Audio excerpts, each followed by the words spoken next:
আমরা যতটুকু জানি আমাদের নেত্রকোনা সংস্কৃতির একটা আতর ঘর, যে নেত্রকোনায় অনেক গণ্যমান্য শিল্পীর জন্ম।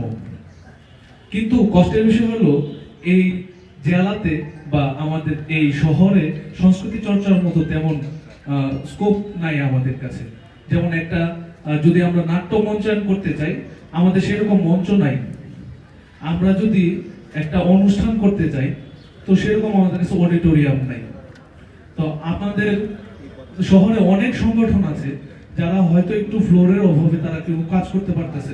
এখন এই ক্ষেত্রে আপনার যদি কোনো ভাবনা, আমার ভাবনা এই যে আপনি এটা নিয়ে একটু কাজ করবেন এবং আপনার ভাবনাটা একটু জানতে চাই। আমরা যদি বিগত দিনের ইতিহাস দেখি, তাহলে আমাদের এখানে নেত্রকোনাতে অনেক সাংস্কৃতিক ব্যক্তিত্ব, নাট্য ব্যক্তিত্ব, তারপরে আমাদের সাহিত্যিক, সাংবাদিক, তাদের জন্মস্থান এখানে, এবং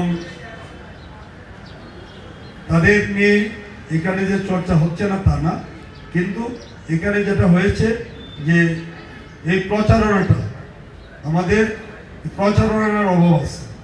আমরা যে এই সাংস্কৃতিক অঙ্গনে আমাদের নেত্রকোনার যে ঐতিহ্য আছে, ইতিহাস আছে, আমাদের কৃতিত্ব আছে, সেই কৃতিত্বটা আমরা জাতীয়ভাবে ফ্লারিশ করি।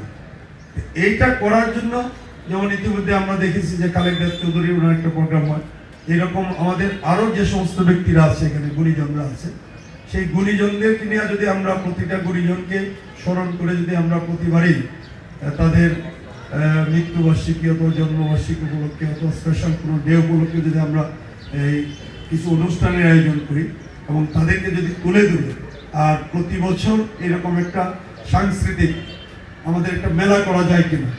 সানশাইন আটা ময়দা সুজি, ভালোবাসায় তৈরি, যে মেলাতে ধরেন প্রত্যেকটা আমাদের সাহিত্যিক যারা আছে, যারা আছে তাদের কাজকর্ম নিয়ে আমাদের এখানে কারুকাজ থাকতে পারে, তারপরে স্টল থাকতে পারে, এইরকম একটা আয়োজন করা যেতে পারে যে নেত্রকোনার ঐতিহ্য নিয়ে, সাংস্কৃতিক এবং নেত্রকোনার ঐতিহ্য নিয়ে আমরা একটা মেলা করতে পারি, যে মেলাতে নেত্রকোনার সমস্ত উপজেলার বিভিন্ন অঙ্গনের অতীতের ইতিহাস, সাংস্কৃতিক ইতিহাস, কী ব্যক্তিত্ব ছিল, এইগুলিকে ফুটায় তোলার জন্য আমরা এরকম একটা যদি আয়োজন করি, তাহলে আরো মানে এটা প্রচারণা বাড়বে।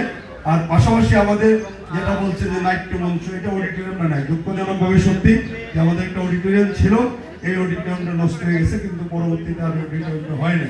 একটা মাত্র পাবলিক হল আছে, যেটাতে সবাই আমাদের বিভিন্ন অনুষ্ঠান করতে গিয়ে আমরা দেখে প্রবলেমে পড়ি, কারণ এটাতে যে ধারণ ক্ষমতা সেটা কম।